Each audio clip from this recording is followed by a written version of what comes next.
Yung huling kuha sa camera ng drone ko bago nawala, at hindi ko na natagpuan kung saan napadpad. Lumakas kasi ang hangin at nawala ang control, nawala din yung connection ng wifi cam.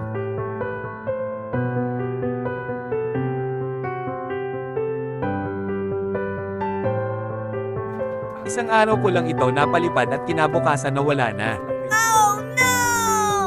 At nabalitaan ng aking kaibigan na nawala ang drone ko na in-order ko nung una, at sabi niya huwag daw ako mag-alala sapagkat may ipapadala siya na drone para sa akin, siya na ang nagbayad para may drone na ako ulit.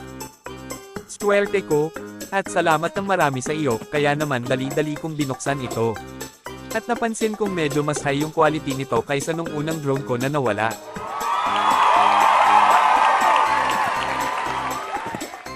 At sinubukan ko agad ang bagong drone na ito sa harap ng aking pusa. Okay talaga siya, mas maganda kaysa sa unang drone ko, hindi delayed ang control.